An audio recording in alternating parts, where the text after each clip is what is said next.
ټولو خویندو او ورونو ته سپیشل سلامونه وړاندې کوم. کرکټ بورډ چې کومه پریکړه کړې ده، زیاتره خویندې او ورونه ورباندې خوشحاله دي، زیاتره خویندې او ورونه ورباندې خفه دي. ولې تاسو خفه یې او ولې خوشحاله یې؟ خپل خواږه نظرونه مو راسره شریک کړئ. زه به هم در سره د خپل نظر شریک کړم.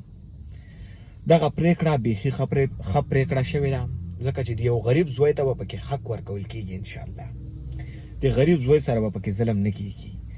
د واسطې لوبغاړی چې د واسطې په زور چې راغلی پرفارمنس نه کوي، سیده به ډایرکټ کور ته ځي. برو په خیر. کور یې دلته فرحان یوسفزي صاحب ورته وسویم صاحب ښه پرېکړه کړې ده.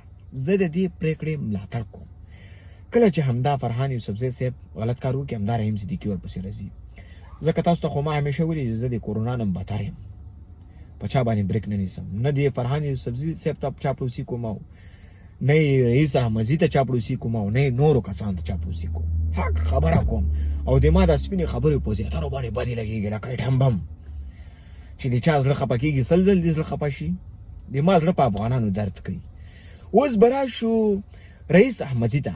رئیس جانه، ستا د واسطې زور دلته نه چلېږي. نور تا چې کرکټ بورډ نه کومې پیسې وړي که نه، او کوم کور دې ورباندې جوړ کړی که نه، دا ټول د افغانانو حق تا خوړلی دی.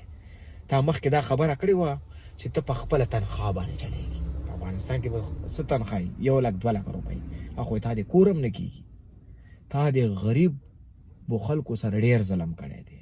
بیچارهګان راغلي دي، جړلي دي دته، پرفارمنس یې کړی دی. خو نه، تا ډبلې روکړې اخیستې دي. د یو مالداره زوی، د یو مالداره کس زوی دې شامل کړی دی، او چې غریب زوی چې پرفارمنس کولو هغه تا شړلی دی کور ته. تاسو په خودی یقین وکړئ که نه چې زه کار کوم. په خودی بعضې لوبغاړو راته جړلي دي راته. داسې لوبغاړي دي غټ غټ نومونه هم دي. دا رئیس احمدزي چې کوم کار اوس په فیسبوک کې شروع کړی، په دې 2 ورځو کې بعضې کسانو ته پیسې منلي دي، او هغې پیسو په زور اوس کرکټ بورډ خلاف شوي دي. دغه کسان مخکې به مې ورته چغې ویلې چې راشئ، کرکټ بورډ کې خاینان شته دی، کرکټ بورډ ډېر په غلطه باندې روان دی. زما ملاتړ یې نه کولو. اوس چې کرکټ بورډ په دې 2 ورځو کې یو ښه کار وکړي، راپاڅېدل راغلل ورپسې. زه همیشه دا وایم چې یو کس ښه کار کوي، زه همیشه ستایم. چې یو کس غلط کار کوي، زه همیشه نیوکه کوم او نیوکه ورباندې کوم. نیوکه زما هم حق دی، ستاسو. خو دلته اوس فرحان یوسفزي صاحب ښه پرېکړه کړې ده، زه یې همیشه ملاتړ کوم. ګورئ، په دې باندې تاسو هم خبره یې. زیاتره کسانو راته ویلي دي چې په کرکټ بورډ کې ډېر غټ بچه بازان هم شته. دې په باره کې به زه وروسته ویډیو ډکوم. خو دا ویډیو رئیس احمدزي ته دې هم ورسېږي، او نور چې په کرکټ بورډ کې کوم خاینان دي که نه، هغو ته دې هم ورسېږي. د غریب ولس زړونه مه ازاروئ. زیاتره غریبانانو کورنیو نه لوبغاړي راځي چې د ورځې لري، د غرمې لري، د شپې نه لري. پرفارمنس ډېر ټاپ کوي. هغو ته تاسو حق نه ورکوئ. خو اوس به انشاءالله حق ورکوئ.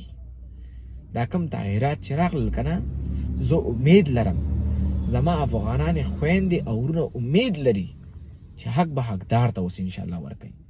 او که چېرته کرکټ بورډ په ښه لاره روان شو، اول به یې همدغه رحیم صدیقي ملاتړ کوي. ښه کار یې کړی، ما ښه وستایلو. اول به یې همدا رحیم صدیقي ملاتړ کوي. زه ګورئ خویندو ورونو چا سره دښمني نه لرم. نه یې فرحان یوسفزي صاحب سره لرم، نه یې رئیس احمدزي سره لرم، نه یې قصدګل عبید سره لرم. چا چې غلط کار وکړي ورپسې راځم. په خدای دا لوبغاړي ما سره داسې مینه لري که نه، ډېر ورباندې ګران یم. ځان صفت ته نه کوم، ګران یم ورباندې. سپینې خبرې کوم. د سپینو خبرو کولو جرأت اورېدل په هر چا کې نشته. ښه وخت، ښې شېبې په الله مو سپارم. د حقدار همیشه ملاتړ وکړئ. د ما ملاتړ مه کوئ، د حقدار ملاتړ وکړئ. خپل نظرونه مو راسره شریک کړئ. مننه.